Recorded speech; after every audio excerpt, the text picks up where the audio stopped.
Doug Ford with the three-peat. John Rustad says there's more election irregularities.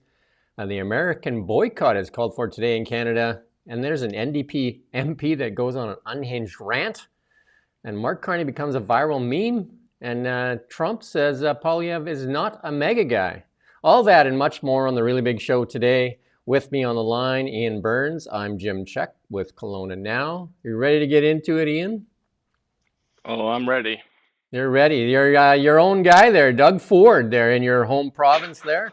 Doug Ford with a three-peat, eh?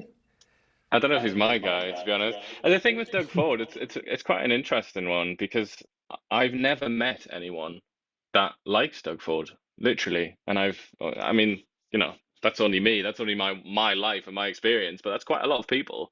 Nobody likes Doug Ford. As far as I'm concerned, there isn't a single person that likes Doug Ford except for Doug Ford. And Maybe yet they here he is. He's won 3 elections in a row. It's a obviously pretty amazing achievement. maybe they dislike the alternatives even more than they don't like Doug Ford. That could be part of it. That that's exactly right, and I mean, that's something that the average person can understand, and that's something also that the politics wonks have said as well, that the Liberals and the NDP, not to mention the Greens in Ontario, are a mess, really. They're in disarray, and they haven't been able to come up with a platform. So We we naturally, Doug just cut through it all and won. we got this clip here from Rosie Barton of CBC. Trying to explain why Doug Ford maybe isn't that popular. Run this clip there.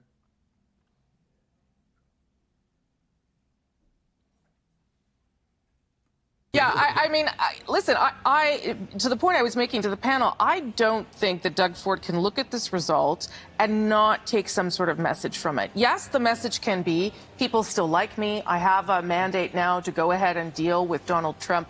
But I think it would be foolish to not also take from the results tonight.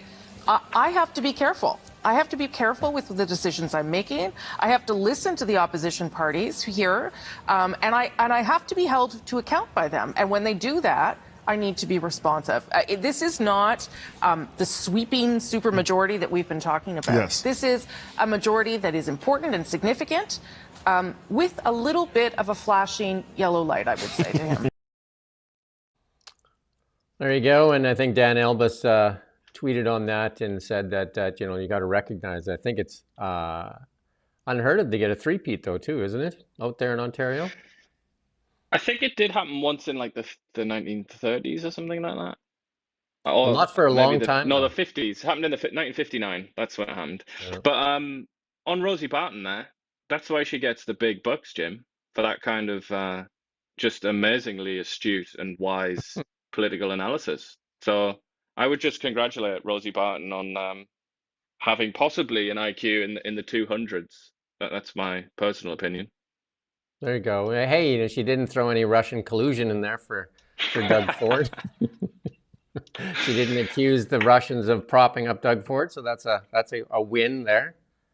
Yeah, Doug, I reckon Doug's probably happy. But I would say, like, because I listen to the CBC radio just for a laugh, in the morning. I listen to them, and they talk a lot about politics, and I just find it rather interesting to hear that the Progressive Conservatives, which is Doug Ford's party, has basically boycotted the CBC, and they like every single event that they hosted, and every sort of like they did interviews with all of the candidates, they would always say, and the Progressive Conservatives refused to offer, or they didn't comment, or they refused to put up a candidate. Obviously, the PCs just hate the CBC, and by the looks of it, it's mutual. Well, I think I don't know who started first, but it does not seem like they get a fair shake, though. So that might be part of it. And then the Liberal leader who came in, well, she didn't win her own race, but they came in third, and she was claiming victory. If we're not going to run that clip. But Bonnie Crombie lost her own riding, but she says she's going to stick around as leader of the Liberal Party, though. Anyway. Yeah, well, they're sort of they are happy because they've increased their percentage of the vote. They've reacquired official party status, which means lots of money.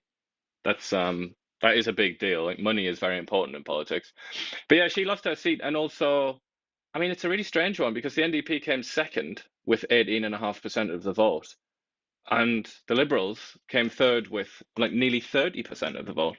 So many more people voted for the Liberals, but they got like way fewer seats because the NDP in Ontario, and this is true elsewhere, have a reputation for being like very clever with the way that they campaign, and they really like build up particular ridings. So they build up the majorities in certain ridings. So they sort of like play to win, Yeah, whereas the Liberals didn't really, and they just got a lot of votes scattered all over the place.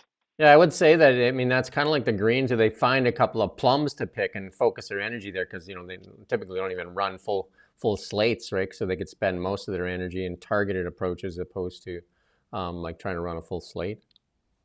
Yeah, that's right. And Bonnie Crombie, she was also a Liberal, federal Liberal MP. So it's quite an interesting one. I'm sure that there'll be analysis there. I'm sure about the prospects of the federal Liberal Party, because they're obviously very strongly associated with the federal Liberals, and they increased their vote share considerably by about sort of 6 points or something. So I'm sure there are going to be Liberals out there that take heart from this and think like, that they can do it, they can win the federal election. And then there is a couple of Greens in there, and then the surprising one is that there's actually an independent that won, and won handily as well. Yeah, you do get that, don't you? Well, you don't get that actually, really, but from time to time that does happen. Yeah, and it is very interesting when it does. Yeah, and it wasn't by a margin. It was a big margin, right? So it wasn't like a slim. Yeah, Yeah. So there you go for the independent. proud day. And then John Rustad says he's still not letting go. So he says there is more evidence now of election irregularities in the Surrey-Guildford riding. Yeah, it's all based on what happened at a mental health facility, I believe it's being called. It's a place for people with like drug addiction problems. And it's really quite weird because now the candidate for the Green Party has now submitted an affidavit declaring that, I can't remember if it was a man or a woman, but that's this person, claiming that when this person went there and said, "Can I canvass here?" Was apparently told by somebody at that facility that nobody there votes, that just doesn't happen, and was kind of shooed away. That's the claim by the Green now, and obviously they've taken this to court. It was such a tight election; it was only 22 votes, and I think there were 25 votes were cast from that. I think it was 25. Anyway, it basically boils down, from the Conservatives' perspective, it boils down to what they think is like it made the difference. They think that was the difference between not just that riding, but in turn the entire election. So it's pretty intense.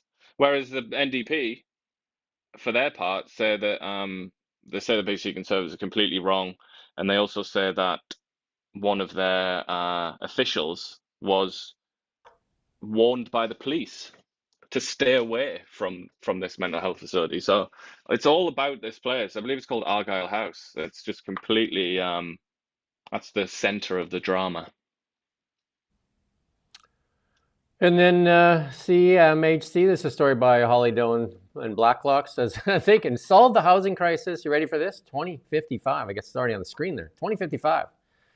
I might not even be here by then. Who knows? Well, I'm hoping to be here, but that's a ways, right? Like that's what they're saying. That's the hope for Canada, 2055. That's not good, is it? But I mean, that's CMHC basically telling you to invest in property, really, as far as I'm concerned.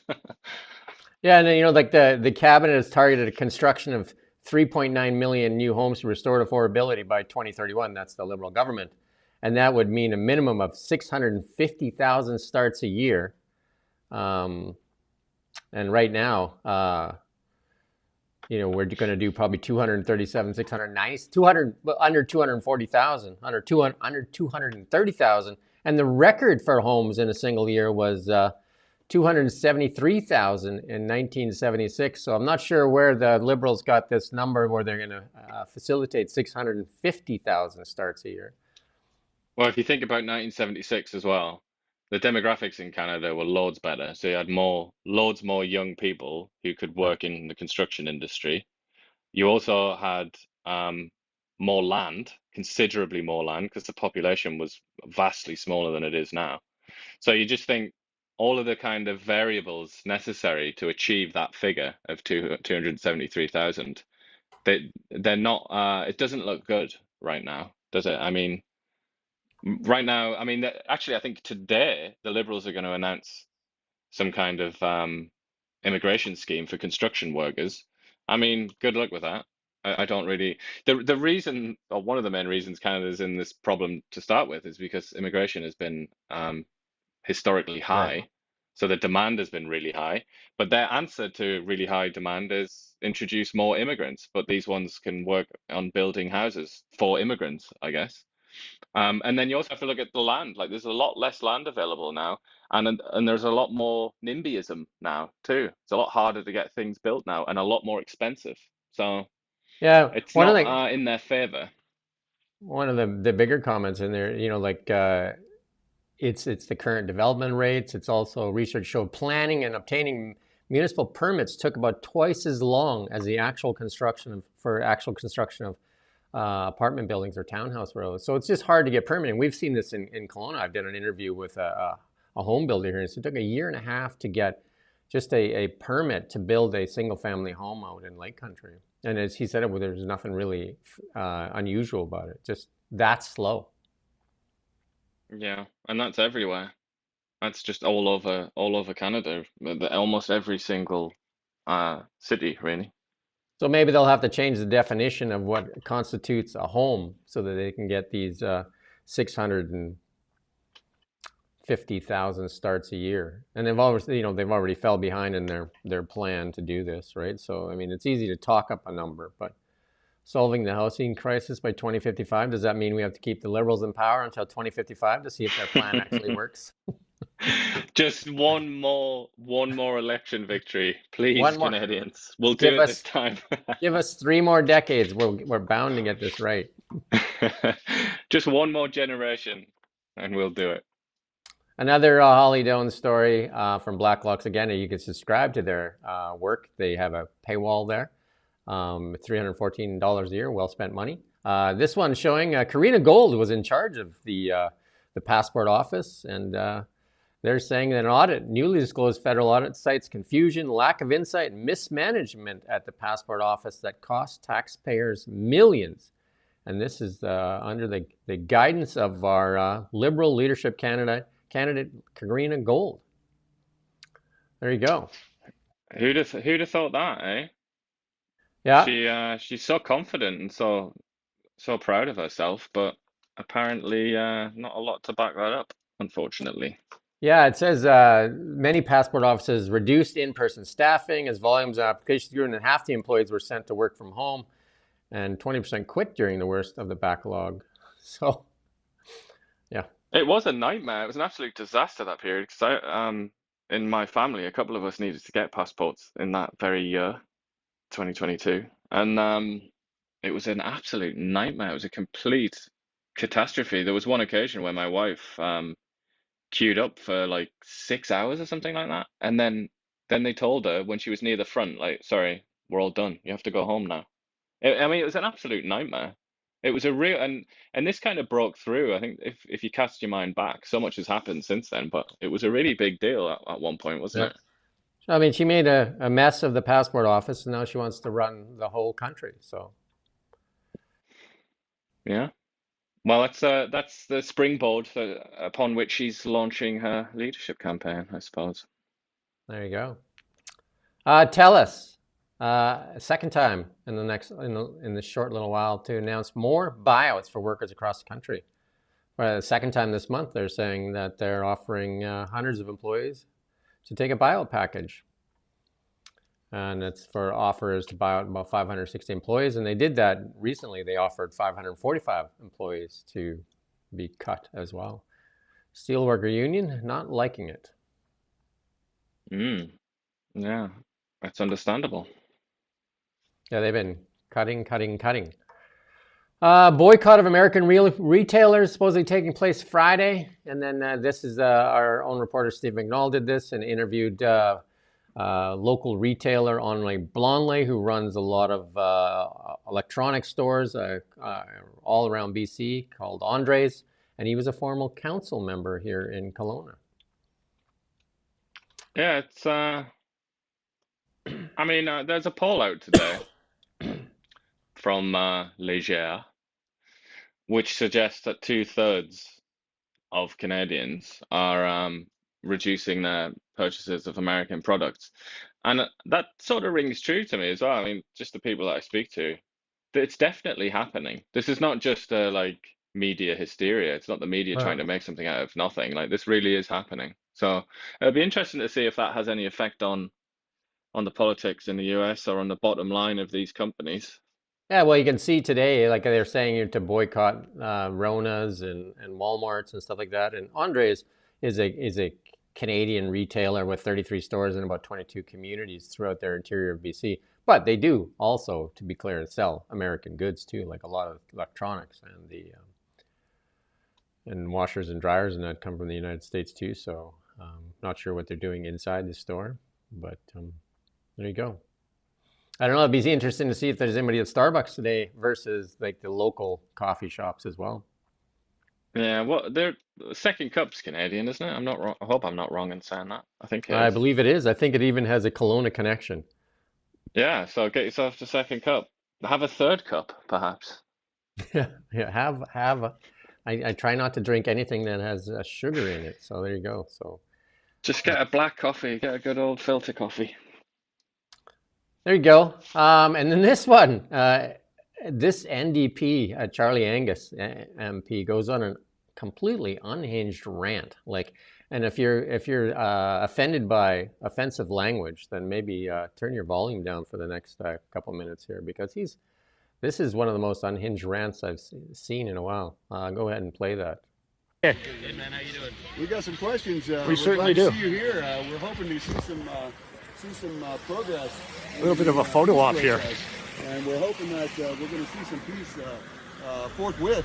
Absolutely. As soon as Putin is put in jail as an international war criminal, we'll get all the peace you want. We're not going to have peace until then. What, you support war criminals? Go ahead. I want the support war to stop. criminals. Yeah, Is that go what you're on. saying? Fuck off, Putin troll. Dude, Putin I troll. have nothing to do with Putin. I Yes, have you to do do. with... If you don't stand with Ukraine, then you're a fascist. Okay, so don't waste Do you my think time it's talking do you to think you. it's right to the fish- camera again. Do you think it's fascistic to threaten to take away Canadian citizenship because you don't agree with their political leaning? Yeah, no, you got. Do you think that's appropriate? Yeah. What- Convoy trolls. What about political violence, sir? You're a well-known supporter of Antifa. I have been the victim of Yeah, this. you know Antifa? Yes. My uncles fought fascists all over Europe. They'd fight your fascists. So you support the violent Antifa mobs in Ottawa. I have been the victim of violence from them. I was jumped. Because you're a moron. Because I'm a war. So you're saying I You're a deserve the Putin violence troll. from No, I Antifa? think you're a I was Putin jumped, troll. robbed, and beaten. Ooh, you're a Putin troll. I was jumped, robbed, and beaten. And if you want to go watch the full thing, you can go find it online there. But it's just more of the same. Not very honorable behavior, really, is it? I'm surprised that hasn't broken through into the main. Well, I'm actually not surprised that it hasn't broken through into like CBC and the like. They actually have a story, CBC, on that very man, Angus, but it's not about that. It's something. It's about I think it's about one of the petitions that he sponsored. One of the Yeah, ones, he's sponsoring against the Trump. petition to remove Elon Musk's citizenship. And like I'm surprised that the NDP leadership is not calling for his resignation, because that is not professional behavior by any stretch of the imagination. Well, who's the leader of the NDP? It's the guy that squared up to That's right. a random guy outside of Parliament and Wanted to said, fight. "Do you want to have a And- fight?" Yeah. So and I that's mean, the I s- guess he's probably going to be promoted for this. And it's the same guy, Mr. Singh there, that also just recently said that he's going to ban Donald Trump from entering Canada. And even Justin Trudeau came out and said that that's irresponsible. Yeah. Well, the They are quite peculiar. I mean, I guess they're in election mode, you could say, the NDP, and they need to differentiate themselves from the Liberals. And I guess this is one way that they can do that. They can be a little tougher on that kind of thing. But I Are they always going? find, I would say, this is neither here nor there really, but that comment that he made, what did he say? My father, I think he said his father, They fought did. against fascists in the Second World War. I mean, that is such a disingenuous thing to say, really, isn't it? Because it's almost like saying the men that landed on the beaches of Normandy to fight the Nazis and liberate France, that they somehow did that for the political values that predominate on the far left of Canadian politics today. I mean, obviously they didn't. There's a reasonable chance that the average Marine, the average soldier on those beaches, would be denounced as a fascist by somebody like Charlie Angus because they were very conservative and they believed in quite old-fashioned values, you know? I just find that so dishonest when I hear that claim. Yeah, no, it's completely unhinged, and like that doesn't look good for Canadian politics for sure. I mean, it's actually quite, in my view, embarrassing to be acting like that for anybody that is in any kind of professional position, especially when you're representing people to act like that. And then the Yeah, same thing goes for when Jagmeet Singh was like trying to provoke a fight. Like, I mean, you watch that interaction with Jagmeet and those people in front of Parliament. He was the instigator of that. yeah. Well, he heard somebody did seem to shout something, but then, Yeah. that it was quite needless to go back and try and have a The fight with somebody professional over that. walks away. The professional walks away because that's people have a right in Canada under the charter to criticize elected leaders. Well, they have a right to freedom of speech and freedom of expression as well, yeah. And that's what that was, I guess. I mean, you could Yeah. say that it was somewhat defamatory, perhaps, but Yeah, that's a but civil matter, not that not a criminal matter. So yeah, it's not a reason to throw down. The liberal no. the liberal leadership race. Well, let's just finish with that. And Jagmeet there had two police officers there that didn't really move and are just watching it. I mean, it was easy to act tough in front of two cops that you knew that would go over there, but the cops didn't It was seem at to. least two. I think there was Yeah. actually more than two, Or was there? and his own like security team as well. Yeah. Yeah. So yeah, easy to act tough when you got all that the backup there. The liberal leadership race, and this is our section here on the liberal leadership race. They say they have 79,000 registered liberals that have verified their identity. Remember, they talked about 400,000 that signed up to vote, and so far they have 79,000 of these that have registered or verified their identity, and about 55,000 already cast their vote. So it'd be interesting to see how many of these 400,000 actually turn out to be legitimate voters and not bots. I'm going to guess that it's probably going to be fairly low, and it might be like under 100,000 by the time this is done. Well, if that's the case, then I think the Liberals should be maybe a little bit embarrassed about that, really. And then questions will have to be asked. Why didn't you put the verification, the emphasis on verification at the beginning before you Right. announced that 500,000 people had signed up in, adoration of the Liberal Party to take part in this Yeah, leadership well, election? I think you have the answer right there in your question. Perhaps I do, or perhaps I'm just incorrigibly cynical and completely wrong about everything. I think your answer is right there in your question, is why did they do it? Why would they want to inflate their numbers? And then all of a sudden, the reality sets in and it's not what it is. Interesting. We got a little clip here from, like Mark Carney was called out for, as the CBC says, couching the truth. I'm going to play this clip here. If his brand is that he's authentic and he will give Canadians the straight goods and he will tell us what he knows and what he doesn't know, the fact that his instinct was to couch the truth, I think, is quite troublesome. Yeah. I mean, maybe that's the one thing they actually told him to do. I don't know. The other thing that really troubled me, frankly, was his non-answer on Bill 21, that his campaign team has also declined to answer. So I feel like there's a lot of vagueness that is emerging out of the Carney camp that should be a warning sign, also including how he doesn't know how much groceries cost. So there you go. Liberals couch the truth, conservatives lie. Is that how it works? I guess so, yeah. But that is funny, that point. I don't think we've talked about that. That was in the French debate, wasn't it, where they asked about the price of groceries. And it was Yeah. like, it was a really funny response. I can't even remember if it was actually Carney or maybe also our excellent friend Frank the Tank Bayless as well. I think it might have been him. But the response was just, I don't know. I don't buy the groceries. I just thought that was like good for you. Like it was a pretty honest response. I have people that do that Yeah. stuff. I always think, you know, when you interview a big shot politician, I always think one of the questions that you should ask them is, how many servants do you have? Like, who does your laundry? Who does your grocery shopping? Who cleans your house? Because these people pretend that they are like ordinary, like, you know, they're just like Canadians, and they'll show you the picture of them when they were kids and had no money. And they'll talk to you about when they had a minimum wage job back in 1965 or something like that.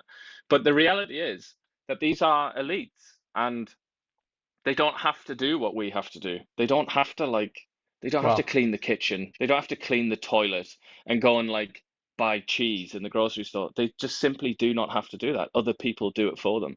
And I think it's very important to emphasize that and underline that. The extent to well, which these people are a class by themselves. They are the elite. well, Mark Carney even self-proclaimed that himself. He said in an interview that he is a globalist and elitist, and he said that's what Canada needs right now is a global elitist. Well, yeah, he did. Well, yeah. I mean, I think he sort of means it in a different way. He means more sort of like an internationally minded political I get. position. But yeah, it's funny. Well, you know what? If the shoe fits, there you go. Ruby Dalla Yeah. not letting go. Ruby Dalla saying that you know, like she got more views than the her views got. She got 50,000 views on her real debate with a podcaster, and the friendly family group chat only got under 9,000 views. There you go. And Yeah. P.S. She wants that money back for the people that donated to her campaign to go back to the hardworking Canadians that donated. What do you think the chances of that happening are? Probably rather slim. I We mean, should the look. thing is, if it's going to go to court, then the money off the bat, the retainer will probably be double that to a lawyer. So I mean, that would just be a money pit as well, wouldn't it? If they wanted to take it to the courts. If I So would, if that bets on the poly markets, I'll put money that she never sees that, or the people that donated never see it. yeah, I think that's gone. Thank you very much for that donation to the Liberal cause. Yeah. Large number of public servants in the biggest departments breaking work from home rules. And that, you know, like a lot of that attention is probably being focused now because of what's happening in the U.S. when they're saying there's a lot of people that have second jobs and doing something different. So now it says a large number of federal public servants are breaking Ottawa's rules by working from home more than twice a week. 31% of the Department of National Defense workers turned up the office 3 times a week. There you go. That was December, so they had a good December at the Department of Defense. It's really fortunate, isn't it, that there's nothing particularly big going on right now in the defense world. Otherwise, that would be quite sort of So yeah, so sketchy, wouldn't it? just 31% of them actually came to work in December 3 times a week. 3 times a week. I Defending know. Canada from the sofa. Yeah, and I have a friend that works in one of the, I won't say which department, but she works, and they were finally ordered back to work.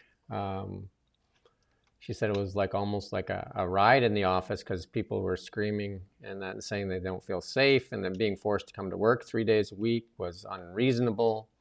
And she said it was just like embarrassing to watch all these people just like really just like losing their minds, and saying that they basically get minimum wage. And she said everybody makes over 6 figures. So Yeah, I mean they're paid very, very well, and it's kind of I think a lot of people find it hard to swallow, don't they, when they read things like this about the civil servants in Canada, because they are sort of handsomely rewarded, and it's not quite the same as it is in the US, where there's a similar conversation going on. Because in the US, the private sector, you can get a lot of money in the private sector. You can really make good money. There's that famous one, that famous sign that goes around, which is I think it's in Texas or something like that. There's like a car wash franchise, and it says you can be like a middle manager and earn like 200,000 US dollars a year.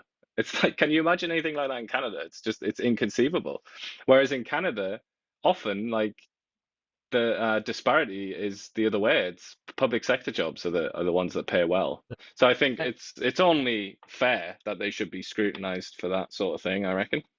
And then even the more interesting point of this, the Department of National Defense. This is the office workers. Only 31% turned up for their 3 days a week in the office. I wonder how many soldiers got to make that same kind of choice. The ones that get paid, under $40,000 a year. Yeah, that would be an interesting email to receive, wouldn't it? As like a general or something from a private, just saying, I got to work from home today. Yeah, I'm going just to like do my grenade training in my yard. no, like you're deployed somewhere, and just like, yeah, you know what? I'm going to be deployed from here. I'll use Zoom. I'll zoom in whenever you guys are in the field, and I'll make sure that I'm there virtually, so that any kind of like in Afghanistan or wherever that you guys get deployed to, I'll be there in spirit and in Zoom. So you can count on me. But I just don't feel like going into the office today, or to Afghanistan for that matter. Seems I'm like just gonna chill out in the hotel in Kabul, I think. and it just seems odd that these same people defend that they shouldn't have to go to the office, and they didn't even go to the office 3 times a week. Yet those same soldiers, which they basically probably order around because it's the Department of National Defense, feel that those soldiers need to be out there doing their thing. So I guess maybe it's just that they weren't smart enough to get their job as opposed to what they actually got. Yeah, I think it's good old class politics, isn't it? It's something that Canadians delude themselves into thinking doesn't exist in this country. That there is no class system in Canada, thank you very much. But obviously there is, and he is an example of it. There you go, Mexico. This is a really like the president of Mexico actually sending 29 top cartel leaders to the U.S. for prosecution. That is an unheard of kind of thing, unprecedented. That and they were sent there, and like obviously they're looking to strengthen their ties with America. So these are, including one of these people was apparently killed a DEA officer. Yeah, I mean, the only thing that sucks from an American taxpayer's point of view is that, that's 29 people now that they're going to have to pay for probably for the rest of their lives, the rest of the lives of the prisoners. Yeah, So, well, I guess I mean, I know they would rather have it that way because then they know that they've got them, because there are often like jailbreaks in Mexico, as I'm sure most people are aware. So they're more secure in the US, but it does cost money. And one of the persons allegedly, I guess, murdered a DEA agent. So there you go. Indeed, that's very naughty behavior, and that's certain to get you on at the top of this extradition list, isn't it? Yeah, and then there's some stuff out there. Trump today, and we didn't put it in here, but saying that that Mexico is doing a better job strengthening their borders for fentanyl, and a lot of that people that are pushing drugs or moving drugs are now going through Canada because it's easier to get through. And like the reporter said, only 1% of the drugs are flowing through Canada. He says, yeah, because they're not catching enough people. So again, it sounded favorable for Mexico and not so great for Canada again. Yeah, well, I mean, I don't know how much to believe that really. Mexico is, I mean, Mexico is in a dire state. There were questions being asked very recently whether or not Mexico would be able to survive, or if it was going to collapse as a state during its kind of wars with these drug barons. I think obviously that is not true in Canada. So I mean, Mexico is quite obviously the more serious threat. Yeah, we're going to play that clip here in a second, but Trump also signed an executive order designating English as the official language of the United States, and I always thought that it was already. Like, that seems... There are lots of things like that in America where you think that's the case, but it isn't exactly the case. I mean, the founding fathers of the US are rightfully praised very often, not just by Americans, but by almost everyone, really, for being extremely smart and having a lot of foresight. And people like James Madison and Thomas Jefferson, they were like pretty much geniuses. They were like extremely intelligent people, and they built that system beautifully to the extent that it still kind of works now. But they also missed a lot of things because they took it for granted. And one of those things is the language. They just took it for granted. They just made the assumption that everybody would always speak English, because those people, Jefferson, Madison, so on, were basically Englishmen themselves. That's how they referred to themselves. And they didn't think that America would ever be anything but a new version of England. Obviously, that proved to be a bit wrong, didn't it? Yeah, we got that clip for you where Donald Trump talks about Canada and the fentanyl.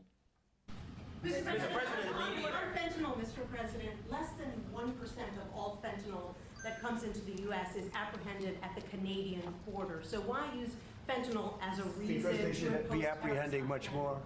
They're only apprehending 1%. You're right about that. It's a little more than that. But they should be apprehending much more because a lot comes through Canada. And as Mexico gets stronger in terms of the border, it goes up to Canada. And a lot of drugs are coming in through Canada. We can't have that. Excellent. An excellent political speaker, isn't he, really, Trump? Where if somebody contradicts your points, just make something up. Why not? Just invent things.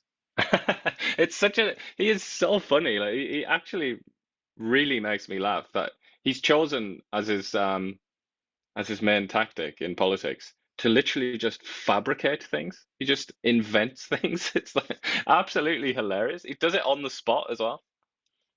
And it says more on Trump. This is a tweet by Robin Urback from the Globe and Mail. I guess there was an interview with Trump, and he just said that he's talking about Pierre Poilievre, that he's not a MAGA guy, and he's not a Trump guy at all. And then she's saying that Pierre Poilievre's team should be putting this out on blast. And he did come out and say, like, he also called Chrystia Freeland, what did he call her? Terrible, incompetent, and a whack. Yeah, there you go. So a couple of shots at Poilievre and Chrystia Freeland. Nothing on Mark Carney yet, though. This comment here from this journalist about how the Poilievre people should, take advantage of that. I would say the Chrystia Freeland people should as well, and will take advantage of that. Oh, they will, yeah. She's been doing it all the whole time. Because obviously that's a kind of backhanded compliment to her as well, isn't it? It's like she got under his skin, and she's very proud of that. So one of our listeners there was talking about Trudeau's groceries, and we got that tweet there for you. Like Trudeau billed taxpayers about $1,500 a week for groceries, and he's a single guy, no? He eats well. Yeah, he must be. He must be when his servants go to the grocery store. They must be picking up at least 3 heads of broccoli to be getting to that sort of figure. Eating well, and most Canadians aren't eating that well at $1,500, especially single, right? His wife and kids. I don't know if they're with him or if he's paying for the groceries everywhere. Who knows, right? And I know that it's still a lot of money, though. Yeah. A couple of cabinet ministers make that grocery bill look small when they talk about the liquor bill when they're off. Wasn't it like $76,000 for their last junket to Europe there, just for the liquor bill? Yeah, they do like to have a lot of fun, don't they? But you have to remember that these are the very best people among us. They are our Ubermensch, and without them, just think how desperate we would be if we didn't have Melanie Jolie to lead us. We would be in a really, really dark place, wouldn't we? If we didn't have people of that caliber to guide us through a troubled world. Yeah, I think the British sarcasm is dripping through there. Me, sarcastic? No, I don't think so, mate. Yeah, well, I guess maybe that's part of ours, like CIA black ops tactics to get the other people drunk so they'll tell us secrets. Anyway, let's move on to markets. Gold seems to have found like a short-term top anyway, and it's just kind of like starting to build a little bump there and see where that goes. So down a bit, nothing drastic for sure. Crypto, on the other hand, looks like it wants to fill that gap. 83,000 now. We talked about, because that big run up there in the November election, like lots of times you have to go back and fill that gap before you can move forward. It's about 85 right now. So there you go. Look at that. It still looks like a really good head and shoulders formation there, which if you're a technical person, you can put that in ChatGPT and see what that looks like. And then you can extrapolate where that goes. So Canadian what's happened dollar? there? Is it just a bit of irrational exuberance on the part of crypto people because they thought Trump was so favorable to it that it was just going to keep going forever, but I in mean, reality it could only manage about half of its gains. well, no, it's a normal trading pattern though too. When stuff runs up high like that, like the traders get in there and then they run it up high, and then like money is made in volatility. Like like a slowly climbing chart is like a tough way to make money for these algorithms. They like a lot of volatility. So there you go. Because a double top there too. If you look at that chart, the chart's already pulled off, but it's a double top. But it also looks like a head and shoulders though too, right? So there you go.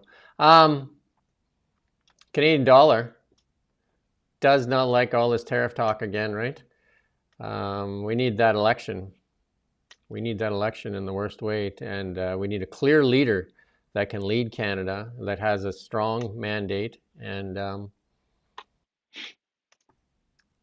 so that and a strong favorability to our resource sector, our natural wealth. Canada is the richest nation. We've said this a million times. Canada is the richest resource nation in the world, especially when you consider our diversity of riches. And it is being managed, you'd say, incompetently. You could say that the managers of the resources have been basically squandering it. And the other thing we say quite often is energy is a basic human necessity in everything we do, and it's being taxed like it's a luxury. It's certainly an economic necessity as well, and I mean, I do find it interesting that it doesn't really matter where you go. Bloomberg, Financial Times, even like The Guardian and the sort of like people who are like I would consider to be basically cranks on the distant far left, they all acknowledge that energy is necessary to have a productive How can you not? economy, Right? and a flourishing economy, because they've all done ample stories on Germany and the state of the German economy, which has tanked, and the Germans have lost a lot of their primary industry and a lot of their value-added industry because of high energy prices. I mean, we've been subjected to this since Putin invaded Ukraine in 2022, and the energy prices shot up, gas prices, oil, everything. Since that happened, and Europe became kind of cut adrift and left to its own resources, how many articles have there been? How many like studies have there been of the importance of cheaper energy to an economy? It's just the evidence is right there before your eyes, and I feel like how does it make sense now to be like suspicious of cheap energy or to promote policies that make energy more expensive? I don't know how that can even work anymore after what we've seen over the last few years. And we can see examples throughout the world. Again, Norway, which utilizes their natural resources for the wealth of their country, and they have a sovereign wealth fund that is over 300,000 per capita per person. And Alberta has a sovereign wealth fund because they have most of the energy here in Canada. And we've been, the Canadian government, and even in BC, we tax energy like it's a luxury. And energy, you can see the richest nations in the world are energy dominant, and the poorer nations are energy less. And we happen to have a lot of energy, but we suppress it. So, well, look at the Americans as well.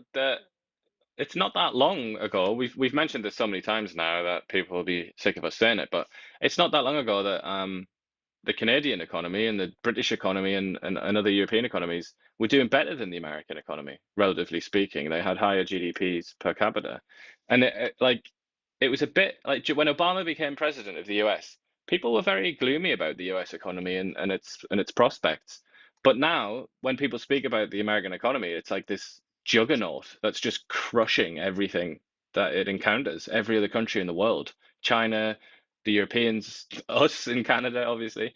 And then why? You have to ask the question why. And all of the economists from either left or right or whatever you want, they all say the same thing. It's because of the shale revolution and the Americans converting themselves from a net importer of energy to a net exporter. Yeah. That's the answer.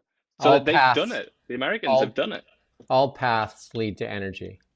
And Canada, again, I'm going to say this over and over and over again, Canada is one of the richest resource nations in the world. The wealth of our diversity, from hydroelectric to oil and gas, LNG, uranium, coal, like on and on and on and on. And it is being suppressed at almost every turn, like how many projects are held up because of regulation and how many pipelines have been kiboshed. We could spend probably a couple hours going through everything that has been stymied, and many people are calling Canada the lost decade. And we've lost a decade and messing around with stuff that were more about Trudeau's agendas than it have been for what's good for Canadians. Yeah, more like moral decisions, similar to foreign policy, where it's like, for example, like the Afghanistan occupation, just as an example that I've plucked out of my head, that was sort of presented as a moral task, wasn't it? It's like we're gonna introduce liberal democracy to Afghanistan, and we're doing it for them. We're doing it because it's the right thing to do.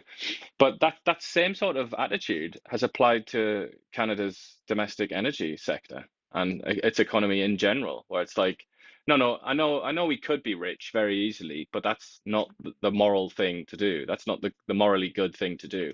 Instead, let's slow it down and put shackles on our energy industry because that's the right thing to do. It's a very, I mean, very, very weird if you think about it in historical terms. There's never really been anything like that in history where a country has sort of said that voluntarily chosen, like to say no to wealth on the grounds of morality. But it's very, very peculiar. Just think if we would have taken those deals with Japan when they came here begging for our energy, and Germany when they came here begging for our energy, and instead we told them that there is no business case for it, that we'll sell them hydrogen in the near future, which, there is no near future for hydrogen as far as I'm concerned. And how much we could have in a sovereign wealth fund, how much taxes we could pay less, how much more improved our hospitals would be, and how much more care we would have. Because again, you can walk through hospitals and you can realize that much of the equipment in there has been donated by mining companies and oil and gas companies. I dare anybody to walk through a hospital and look at there'll be nameplates on stuff that'll have nameplates like Kinross, donated by Kinross, like a great gold company of Canada, all kinds of stuff like that. And we forgot that the TSX was a resource sector stock exchange. Now it has some banks in it, but Canada was built on resources. And we've forgotten that. The current government has forgotten our roots and our prosperity. Totally. And some people have argued, I'm not sure if you're familiar with this, I don't know how fringe this is, but some people have argued that the Canadian flag, when it was redesigned in the 60s, wasn't it? When it was redesigned with a maple leaf, that it really should have been a beaver and not a maple leaf for numerous reasons. One being that tree is only found in Ontario and Quebec anyway, so it doesn't represent all of Canada. But the reason for the beaver is because, like you say, that's what Canada was built on. It was built on beaver pelts. That's why we're here now, really, isn't it? Because there were lots of beavers in Canada, and the Europeans wanted hats made out of beaver fur. So that's what started it all off. That's what started the relationship between the French and the English and the First Nations, because they would dispatch the First Nation people off to go and get beavers and bring them back. It's like it's at the heart of everything. And the Hudson Bay Company, of course. And then obviously now we don't really do much trade in beavers, but we're still completely reliant on what's sort of in the land itself, on the oil and the Our wealth, the is. copper and the uranium and all the rest of it. That's what we depend on. That is the basis of the Canadian economy. So any Canadian out there listening, you're standing on our wealth. It's in our land. That's what we But have. you can't dig it out, though. You're Yeah, not allowed to but do that's that. that's what we have. That's what Trump can't have, or you know what I mean? Like that's what Canada has that almost every nation in the world wants. So that's our strength. So we need somebody that knows how to capitalize on that strength and not suppress it and working on some globalist agenda. So let's move on though, because we could spend a long time there. In our AI tech segment, no, there's a ChatGPT thing there. ChatGPT 4.5 launched, and it's got emotional quotient in there now. So it's not only smart as a whip, it can now be, like have more emotion and recognize when you're sad. Like, one of the cool things that you can do if you use ChatGPT, if you're not feeling well, you can just ask it to pump your tires, and it will, and it'll pump your tires like nobody. Every morning you can say, "Hey, how about pump my tires this morning?" There you go. I wonder if you could also ask it to deflate your tires. Would it actually oblige? I think you would want to ask Grok for that, because Grok can. Grok is famous for doing roasting you. Yeah, I don't know if that's a good idea to get yourself roasted every day to start your day. I think you're better off getting your tires pumped than getting roasted every morning. Well, for the masochists out there, There you go. Microsoft shutting down Skype.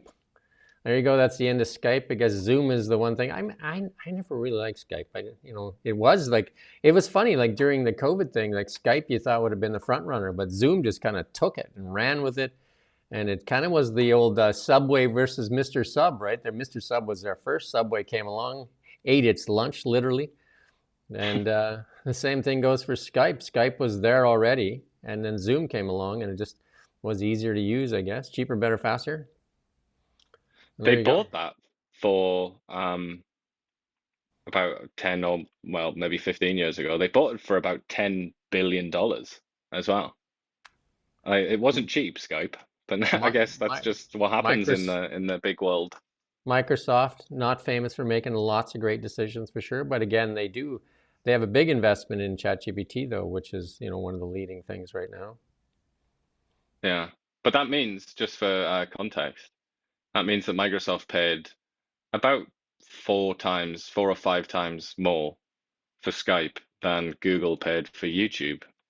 So very interesting now that we look at where those two brands are at. YouTube, definitely one of the stronger. I think it's the most visited website in the world, YouTube. So I don't know if people are boycotting YouTube today. We hope not, because otherwise nobody's going to see us, because they already took our Facebook and our Instagram away. And we're still fighting that. We actually sent a letter off to the government saying, like, during this election cycle that's coming up, we know that the Liberals are going to be advertising like crazy on the Facebook and Instagram, and our news will not be able to go on there. Like any other news outlet will be banned from Facebook and Instagram. Yeah, so the Liberals created a law that Facebook said they hated, and Facebook said, we're going to take news off Facebook and Instagram in Canada if you pass this law. The Liberals then passed the law, and then Facebook promptly removed news in Canada. And then the Liberals said, you're destroying democracy, you're evil, you are the devil, etc., etc. And then fast forward a little bit, the Liberals are spending hundreds of thousands of dollars, at least hundreds of thousands that we know of, on Facebook. On the What evil a funny empire. old world it is, eh? And the journalists that they say they're supporting, like us, have been crippled, and had our revenue crippled and our traffic crippled, because independent journalism is what they support. But what they really support is the CBC, and even recently said they're going to double the budget for the CBC, and independent outlets like ours can figure it out. Yeah, I think at the end of the day, who they really support is themselves. I mean, and anybody that can help them help themselves, that's who they like and that's who they support. think that's pretty evident. In our EV section, we're going to go quick here because we got something really cool at the end, so don't leave because there's something really funny at the end. In our EV section, Kia, it's got the electric vans coming out, and they got like 3 styles of these things, and they're basically going to be commercial vans, and that's going to be a huge market, these commercial vans, because a lot of companies. I watched the thing with Rethink X, and it says these vans will last 4 times as long as a gas-powered van. So there you go, and less maintenance. And then Motor Trend, best tech for 2025 is the Hyundai Ioniq 5, and it says there's a cool interior shot of it too. It looks like a cockpit of the next shot there, Rommel. There you go. It looks like the cockpit of some kind of fighter jet there. It looks like a lot of buttons going on, whereas in a Tesla, there's like hardly any buttons. But this looks rather confusing, but hey, they love it. And here we go. Here's the most excitement that you're going to get today, because Mark Carney has been accused of stretching the truth, or what's that, couching the truth, and then even claiming a lot of things.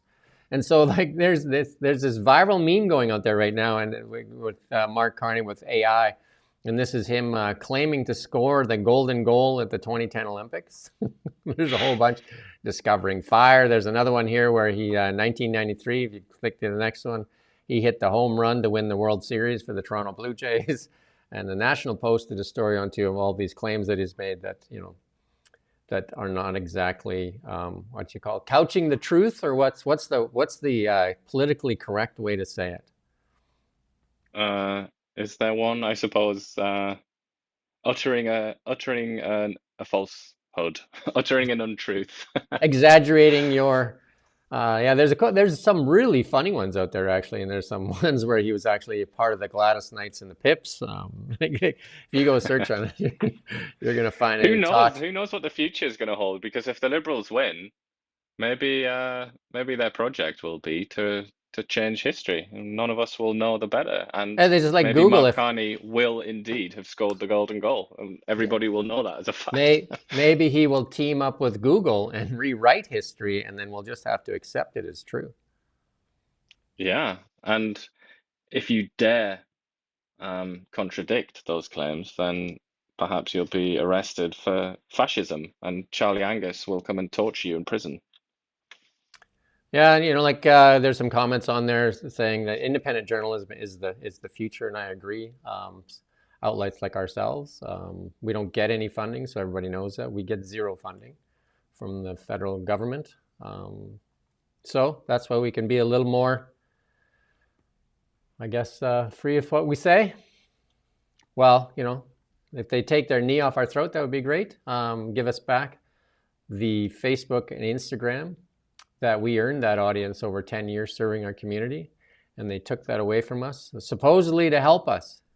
Not sure how it helps, but 3 more outlets are closing in the Lower Mainland here in May, I think. Burnaby Now, and I can't remember the names of the other 2 right now. They escaped, but there's 3 outlets, all Glacier products, that are closing down there.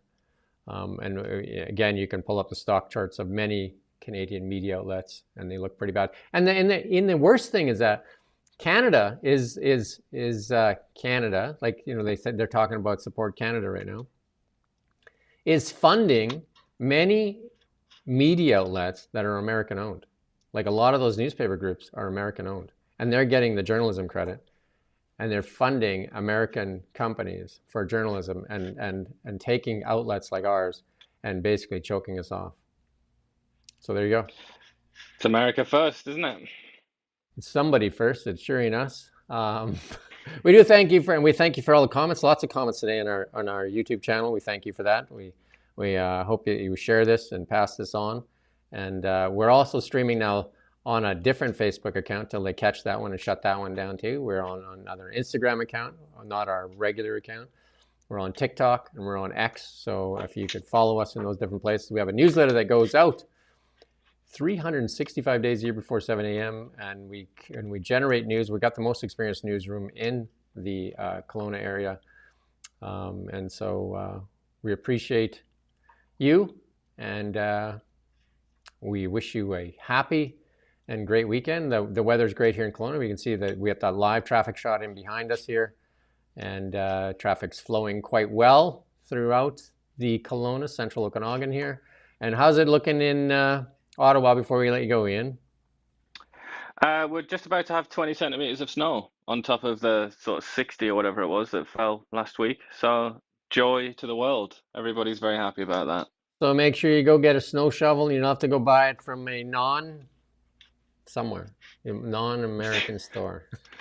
Yeah, I'll have to boycott every store around then, basically. Yeah, that's what I'm saying. Like it's I don't know how that like that is like what we should get is politicians that don't go on unhinged rants. Like they're just irresponsible. Like Jagmeet Singh and also Charlie Angus. Like they're great examples of how not to act, right? And I'd say let's put Chrystia Freeland in there as well, and her unhinged rant about getting nuclear weapons and forming a new NATO. Ridiculous. Anyway, we wish you a great weekend, and we'll be back here Monday. We're here every morning at 9 o'clock, Monday through Friday, with our really big show, and we hope you enjoy it. And we love feedback too, so if you have anything you'd like us to say or do differently, we'd appreciate the feedback. Again, thank you for watching Kelowna Now.